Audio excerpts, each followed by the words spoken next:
عقیدے کے لحاظ سے آپ کی زندگی کیسی تھی؟ آپ کس پر ایمان رکھتے تھے؟ کس چیز نے آپ کو اپنے عقائد پر سوال اٹھانے پر مجبور کیا؟ اسلام قبول کرنے کے بعد آپ کو کون سے 3 بڑے چیلنجز کا سامنا کرنا پڑا؟ کیا مطلب؟ اور کیا چاہیے؟ کیا کچھ باقی رہا ہے؟ میں نے یہ بھی کر لیا، وہ بھی کر لیا۔ مثلا مجھے پارٹی سے واپس آنا یاد ہے اور اندھیرا تھا، میں بس دیواروں کے درمیان چل رہا تھا، میرا خون بہہ رہا تھا اور درد بھی بہت تھا۔ میں دروازہ کھولتا ہوں، وہاں بہت اندھیرا ہے، یہ پچھلی گلی یا باغ جیسی کوئی جگہ ہے۔ میں آسمان کی طرف دیکھتا ہوں اور وہاں ایک روشنی ہے، وہ یسوع کی طرح عبادت کر رہا ہے۔ السلام علیکم بھائی گیبریل الرومانی، ہمارے انٹرویو میں خوش آمدید اور ہماری دعوت قبول کرنے کا شکریہ۔ کیا آپ مختصراً اپنی زندگی سے متعلق ہمیں بتائیں گے؟ وعلیکم السلام ورحمۃ اللہ وبرکاتہ، جزاک اللہ خیر۔ میں آپ کی دعوت پر شکر گزار ہوں اور یہاں آ کر بہت خوش ہوں۔ میں 1983 میں رومانیہ کے ایک مشہور علاقے ٹرانسلوینیا میں پیدا ہوا۔ بہت سے لوگ اسے اسی نام سے جانتے ہیں، اور میں ایک مخلوط عیسائی فیملی میں پیدا ہوا۔ مجھے 3 چرچز میں بپتسمہ دیا گیا تھا، کیتھولک، آرتھوڈاکس اور یونیٹیرین چرچ میں۔ کمیونسٹ حکومت کے دوران میری زندگی کا زیادہ تر حصہ رومانیہ میں گزرا اور پھر اس کے فوراً بعد میں کینیڈا منتقل ہو گیا۔ پھر بعد میں نے اسلامی تعلیمات حاصل کی، اسلامی نفسیات کے مثبت نقطہ نظر سے کاؤنسلنگ اور ایکسٹینشنل کاؤنسلنگ میں بھی مہارت حاصل کی، اور یہ کام میں آج تک کر رہا ہوں الحمدللہ، اور میں اس کام کو پہلے سے زیادہ انجوائے کرتا ہوں الحمدللہ۔ عقیدے کے لحاظ سے آپ کی زندگی کیسی تھی؟ آپ کس پر ایمان رکھتے تھے؟ میں کہہ سکتا ہوں بہت چھوٹی عمر سے ہی مجھ میں خدا پر ایمان کا جذبہ تھا، زیادہ تر میری دادی کی وجہ سے۔ وہ بہت ہی زیادہ عملی کیتھولک تھیں اور میں نے ان کے ساتھ بہت زیادہ وقت گزارا۔ میں اسکول جاتے ہوئے رک کر چرچ جاتا، عبادت کرتا اور اپنے ساتھ اسکول جاتے کسی بچے کو لے جاتا، جیسے کہ میں زور دیتا تمہیں عبادت کے لیے آنا پڑے گا، گویا یہ میرے آس پڑوس میں ایک عملی تحریک تھی۔ اور پھر گھر واپس جاتے ہوئے میں دوبارہ چرچ جاتا۔ جب بھی میں سڑک پار کرتا بغیر کسی کی مدد کے ہر مرتبہ میں چرچ جا نکلتا۔ میں مذہب پر کافی عمل پیرا تھا، میں بائبل پڑھتا تھا، صرف یہی نہیں کرتا تھا بلکہ میں کلاسز میں شریک ہو رہا تھا، اور میری فیملی بہت حیران تھی کہ اتنی سی عمر میں میری لگن کا یہ عالم تھا۔ ظاہر ہے میری دادی بہت خوش تھیں، وہ کہتی تھیں تم ایک دن پادری بنو گے۔ وہ ہمیشہ مجھے پادری کے قریب میز تک لے جاتی تھیں، وہ بہت خوش تھیں اور انہیں مجھ پر فخر تھا۔ تو میں بہت دیندار بن گیا اور مجھے بائبل کا خاصا علم تھا، اور میں مطالعہ، مشاہدہ اور تحقیق کرتا تھا۔ کس چیز نے آپ کو اپنے عقائد پر سوالات اٹھانے پر مجبور کیا؟ میرے خیال میں پہلی مرتبہ بھرپور شک کا سبب اپنے بوسنیائی دوست کمال سے ہونے والی ایک گفتگو تھی۔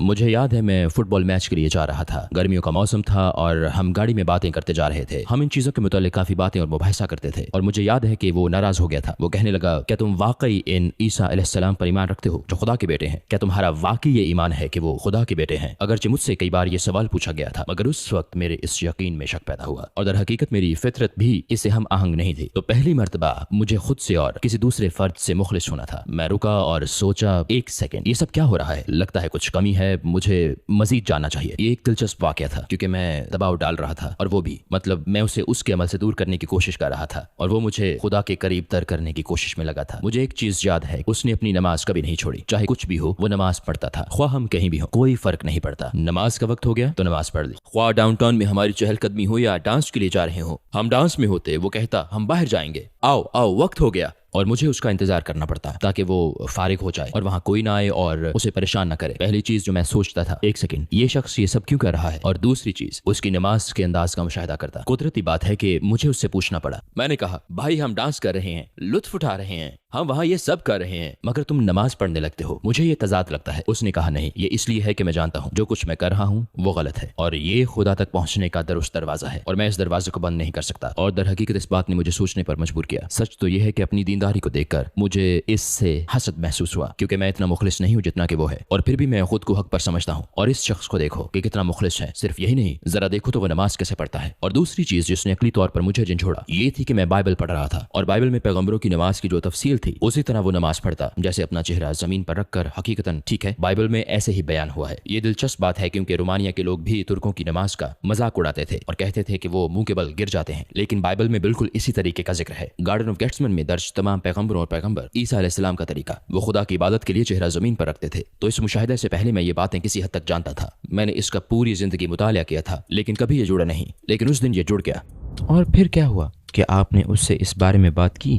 وہ صبح فجر کا وقت تھا، ہم ٹورنٹو کینیڈا میں تھے، ہم ایک کار خریدنے گئے تھے اور ہم میرے والد کے گھر کے باہر انتظار کر رہے تھے۔ فجر کا وقت تھا اور وہ نماز پڑھ رہا تھا، میں پانی انڈیلتا رہا، اس نے وضو کیا اور اب نماز پڑھ رہا تھا۔ میں وہاں بیٹھا سوچ رہا تھا یہ عیسیٰ علیہ السلام کی طرح نماز پڑھ رہا ہے۔ میں نے اسے کہا بھائی تمہیں پتا ہے تم لوگ کس کی طرح نماز پڑھتے ہو؟ اس نے کہا ظاہر ہے مجھے پتا ہے کیونکہ عیسیٰ علیہ السلام مسلمان تھے۔ تب میں نے کہا نہیں، کیا ہو گیا، یہ تم کیا کہہ رہے ہو، وہ عیسائی تھے؟ اس نے کہا نہیں، وہ کیسے ہو سکتے ہیں، اس وقت عیسائی مذہب نہیں تھا، تم انتہائی حد تک جا کر بھی انہیں زیادہ سے زیادہ یہودی کہہ سکتے ہو، ٹھیک ہے، کیونکہ نسلی طور پر وہ وہی تھے، لیکن اس زمانے میں عیسائیت نہیں تھی۔ اور میں سوچنے لگا یہ ٹھیک کہہ رہا ہے، مجھے سچ ماننا چاہیے، یہی حقیقت ہے، اور ہم اس طرح نماز کیوں نہیں پڑھتے؟ تم نے کبھی پادری کو سجدہ کرتے نہیں دیکھا؟ مطلب عیسائیت میں کچھ فرقے ایسے ہیں جو اب ایسا کرتے ہیں۔ تو یہ ایک زبردست دھچکا تھا، مجھ میں ایک بڑا شک پیدا ہو کر ایک ایسے نقطے پر جا پہنچا کہ بالآخر میں نے عیسائیت چھوڑ دی۔ اور غالباً یہ وہ چند واقعات تھے جنہوں نے مجھے عیسائیت چھوڑنے پر مائل کیا۔ کچھ مباحثے جو میں نے کیتھولک ہائی اسکول میں اپنے مذہبی اساتذہ کے ساتھ ٹرینٹی کے تصور کے بارے میں کیے، ان مباحثوں نے میرے شکوک مزید بڑھائے، جو کہ اچھا ہوا، کیونکہ کم از کم اب میرے لیے پہلی چنگاری چل چکی تھی۔ میرا ایمان تھا کہ خدا موجود ہے، لیکن جیسے کسی شے کی کمی تھی۔ ٹھیک ہے، میں خدا پر ایمان رکھتا ہوں، مگر عقلی فطرت پرست دیسٹ بھی یہی کرتے ہیں، وہ بھی خدا کو مانتے ہیں۔ کسی چیز کی کمی تھی، نظام کہاں ہے، مجھے اس پر کیسے عمل کرنا ہے، ہدایت کہاں ہے، یہ میری اس دریافت کا اگلا مرحلہ تھا، لیکن میں نے عیسائیت کو چھوڑ دیا۔ عیسائیت چھوڑنے کے بعد آپ اسلام کے قریب کیسے آئے؟ میں بالکل ایک نوجوان تھا، میں ایک فٹ بال ٹیم میں سپر اسٹار تھا، اخبارات میں میری خبریں چھپتی تھیں، لیکن میں خوش نہیں تھا۔ مثلا مجھے ایک پارٹی سے واپس آنا یاد ہے، مگر یہ چیزیں بھی اب سکون بخش نہیں تھیں۔ میرا دل بھر چکا، کلب سے اچاٹ ہو گیا، میں تب بھی ان چیزوں سے تھک چکا تھا۔ مجھے عورتوں کی خواہشہ پرواہ نہیں تھی، مجھے اپنی گاڑیوں کی پرواہ نہیں تھی، مجھے ان سب چیزوں کی پرواہ نہیں تھی، خواہ ہوں یا نہ ہوں۔ میں گھر جاتا اور اپنے بستر پر لیٹ جاتا، چھت کی طرف دیکھتے ہوئے سوچتا کیا مسئلہ ہے اور کیا چاہیے، کیا کچھ باقی رہا ہے، میں نے یہ بھی کر لیا، میں نے وہ بھی کر لیا، میں خوش نہیں ہوں۔ اور پھر ایک رات میں نے یہ خواب دیکھا جہاں میں ایک بار پھر ایک پارٹی میں ہوں، اپنے آپ میں مگن ہوں اور اس لڑکی کے پاس سے گزرتا ہوں اور وہ چاقو نکال کر مجھ میں گھونپ دیتی ہے، اور یہ بہت واضح تھا، بہت حقیقی تھا۔ میں نے درد محسوس کیا، میں نے بلیڈ کی ٹھنڈک محسوس کی، اور اندھیرا تھا، میں بس دیواروں کے درمیان چل رہا تھا اور ایک دروازہ آیا، میں دروازے سے گزرتا ہوں اور میرا خون بہ رہا ہے اور درد بھی ہے، اور پھر میں دروازہ کھولتا ہوں، وہاں بہت اندھیرا تھا، وہ پچھلی گلی یا باغ جیسی کوئی جگہ تھی، اور میں آسمان کی طرف دیکھتا ہوں اور اس اندھیرے میں ایک روشنی تھی، اور بس میری روح نکل گئی اور اس کے ساتھ ہی میری آنکھ کھل گئی۔ میں جاگا، میں پسینے میں شرابور اور رو رہا تھا، اور میں روئے جا رہا تھا۔ میں بالکل ان کی طرح تھا جیسے مطلب جب آپ خود کو روک نہیں پاتے۔ میری پہلی سوچ یہ تھی کہ کچھ ہوا ہے، یہ ایک نشانی ہے۔ میں اپنے بھائی اور ماں کو دیکھنے گیا، انہیں چیک کیا، سب ٹھیک ہے، میں واپس گیا، میں بس رو رہا تھا، روئے جا رہا تھا، اور میں پورا پسینے میں بھیگ چکا تھا جیسے کسی نے مجھے تالاب میں ڈبویا ہو، اور میرا پورا بستر گیلا تھا۔ میں نے سوچا کہ میں باتھ روم گیا تھا، اور حقیقتاً میرے ساتھ کبھی ایسا نہیں ہوا تھا، لیکن میں جانتا تھا کہ مجھے کچھ کرنا ہے۔ میں جانتا تھا جیسے خدا مجھے بلا رہا ہے، اور میں اپنے انتخاب کی بنیاد محض ایک خواب کو نہیں بنا رہا، لیکن میرے لیے یہ بہت گہری اور ذاتی چیز تھی۔ جیسے ایک بار میں نے حضرت عیسیٰ علیہ السلام سے متعلق خواب دیکھا تھا، یہ بہت دلچسپ تھا کیونکہ میں انہیں گاڑی میں لے جا رہا تھا، وہ پچھلی سیٹ پر لیٹے ہوئے تھے، تھک گئے تھے، انہوں نے جلیبیاں پہن رکھا تھا توپ، انہوں نے ایڈیڈاس کے رننگ شوز پہن رکھے تھے۔ میں جانتا ہوں یہ ایک عجیب خواب ہے۔ وہ مجھ سے کہہ رہے تھے میں تھک گیا ہوں گیبریل، تم جانتے ہو میں تھک گیا ہوں۔ میں نے گاڑی روکی اور سب لوگ ان کے پاس آ رہے تھے، اوہ عیسیٰ علیہ السلام، خدا۔ وہ مجھے دیکھ رہے تھے اور لوگ گاڑی کے گرد جمع ہونے لگے، جیسے جب کوئی شخص مشہور ہو تو ہوتا ہے، اور انہوں نے مجھ سے کہا انہیں دیکھو، یہ سمجھتے ہیں کہ میں خدا ہوں اور میں تھک گیا ہوں، میں یہاں تھک کر لیٹا ہوں اور یہ سمجھتے ہیں کہ میں خدا ہوں۔ یہ واقعی بہت واضح تھا۔ میں اپنے اسلام کے انتخاب کی بنیاد اس خواب یا اس جیسی کسی چیز پر نہیں رکھتا، نہیں، لوگ ان باتوں کا دعویٰ کرتے رہتے ہیں، لیکن یہ چیزیں دوسرے لوگوں کے لیے بھی اہمیت رکھتی ہیں۔ انہیں یہ سمجھنے کی ضرورت ہے کہ خدا زور دے رہا ہے، مطلب یہ نہیں کہ جو دکھائی دیا ویسا ہی ہو، خدا آپ کا دماغ کھول رہا ہے سوال کرنے، سمجھنے اور مزید آگے دیکھنے کے لیے۔ اور اسی چیز نے مجھے اگلے مرحلے تک پہنچایا جہاں میں جانتا تھا کہ مجھے کچھ کرنا ہے، اور ایک خواب کے بعد میں جان گیا تھا۔ مزید کس بات نے آپ کو اسلام کی طرف راغب کیا؟